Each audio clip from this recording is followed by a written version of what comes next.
നിസ്കരിക്കാത്തവന് എന്ത് ബഹുമാനമാണ്, എന്ത് സ്ഥാനമാണ് അവർക്ക് ദീനിലുള്ളത്, എന്ത് സ്ഥാനമാണ് അവരെ ഈമാനിനുള്ളത്. സുബ്ഹാനല്ലാഹ്, നിസ്കരിക്കാത്തവർക്ക് എന്തെങ്കിലും ബഹുമാനമുണ്ടോ? ഒരു ബഹുമാനവും കണക്കാക്കാനില്ല. നിസ്കാരത്തിൽ ഭക്തി വേണം, ഭക്തിപൂർവം നിസ്കരിക്കണം. നിസ്കാരത്തിലല്ല മുഴുവൻ പ്രവർത്തനങ്ങളും നടത്തേണ്ടത്.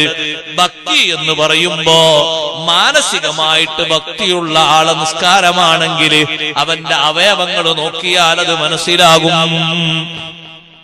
കൈ വെക്കേണ്ടിടത്ത് വെക്കണം, കാല് വെക്കേണ്ടിടത്ത് വെക്കണം, മുഖം വെക്കേണ്ടിടത്ത് വെക്കണം.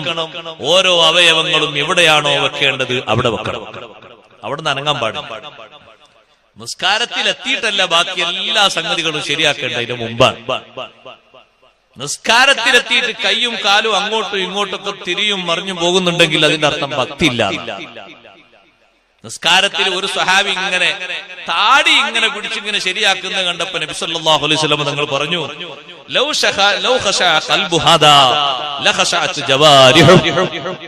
ഈ സ്വഹാബിയുടെ ഖൽബിന് ഖുശൂ ഉണ്ടായിരുന്നെങ്കിൽ, മനസ്സിന് ഹൃദയത്തിന് ഭക്തി ഉണ്ടായിരുന്നുവെങ്കിൽ അവയവങ്ങൾക്കും ഭക്തി ഉണ്ടാകുമായിരുന്നു എന്ന് പറഞ്ഞു.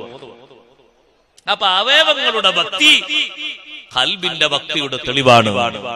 കൈ ഇങ്ങനെ കിട്ടിയാൽ ആ കെട്ടിയെടുത്ത് വെക്കണം അവിടെ കൈ. പിന്നെ അനങ്ങാൻ പാടില്ല.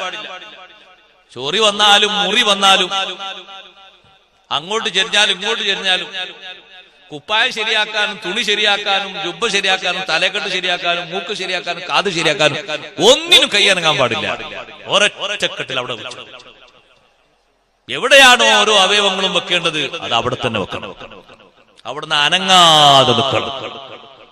അത് നിസ്കാരത്തിലുള്ള ശ്രദ്ധയുടെ തെളിവാണ്. ആ ശ്രദ്ധ എങ്ങനെ കിട്ടിയതെങ്ങനെ? ഖൽബിന്റെ ഭക്തി കൊണ്ടാണ്. നോട്ടം നോക്കേണ്ടിടത്തേക്കാണ് നോക്കേണ്ടത്.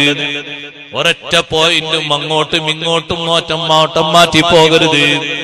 സുബ്ഹാനല്ലാഹ്, മേലോട്ട് നോക്കിയപ്പോഴല്ലേ